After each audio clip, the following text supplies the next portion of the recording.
زۆرینەیان نیگەران و دەیانەوێت لێرە دەربازیان بێت. دیمەنەکانی یەکەم ڕۆژی کەرەنتینەکراوانی گەڕاوەی ئێرانن لە سۆران. ڕێزان لە هەموو کەرەنتینەکراوەکان نائارامتر دەردەکەوێت. ئێستا بزە لەسەر لێوانی دەبیندرێت.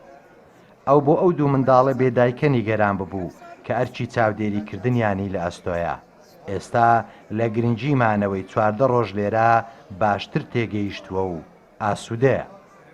لە بەروەی ناڕەحەت بووم، دوو منداڵی هێتیم بەجێما بوو، یعنی پێم ناخۆش بێ لێرخوانە ئەدز ببم لەبەرەو دومدارەی چاوەڕێمیان دەکەن، بەس بەداخەوە ینی تووڕەبوونەکەم بەلاژ بوو، ینی ئێرە باشتر بوو لە بۆما، ینی وەکو ئەوەک ئەمەیان پاراست و زۆر باش بوو، ینی داواش دەکەم ئەو خەڵکە ینی هەموو خۆی تەسمیمکە و چیمەبی باشترە.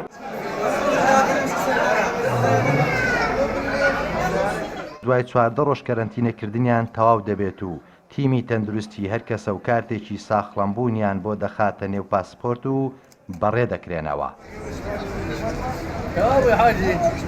ئەوانەشی ئۆتۆمبیلیان دانیە ئیدارەی ناوچەکە بۆی دابین کردوون و ڕەوانەی شارەکانیان دەکاتەوە. ئەو هاوڵاتیانەی کە ئەو ڕۆنێردنێنە ماڵەوە 288 هاوڵاتی لەو شوێنێک ئێستا ئەمەلین 132 هاوڵاتی لێیە، لەو تێلەکەیت کە ئەوی هەرناو سۆران 101 هاوڵاتی لێیە، هەروە لە جوندیانیش 55 هاوڵاتی لێیە. شکر بخوات ماوەی ئەو 14 ڕۆژێک کە بەردەوام پشکنین کراوە کە پشکنینی برین گەرمی جەستە کراوە، هەروە لە نیشانەکانیش پرسیار کراوە، بەڵام شکر بخواتە ئەساس حاڵاتێکی گوماناوی تایبەت بۆ نەخۆشی کۆڕۆنا نەبوو، چکە مەکارین تایبەت لەوانەیە خەڵکە بووی نەخۆشی تری هەبوو، بەڵام تایبەت بۆ نەخۆشیە نەبووە.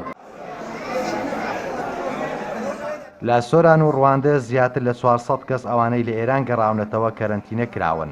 ڕۆژانە چاودێری تەندروستیان دەکرێت. ئامانجی حکوومەتی هەرێمی کوردستان لەو پرۆسەیە ڕێگریکردنە لە بڵاوبوونەوەی ڤایرۆسی کۆرۆنا و بە کەمترین زیان لەو پەتایە جیهانیە دەرچێت. کاروانی یەکەمی کەرەنتینەکراوان دوای تەواوبوونی وادەی دیاریکرا و نێردرانەوە نێو خانەوادەکانیان، بەڵام پرۆسەی گەڕانەوەی گەشتیاران بەردەوامە و کەرەنتینەکردنیشیان درێژەی دەبێت. تەیفور محەممەد، کوردستان 24 سۆران.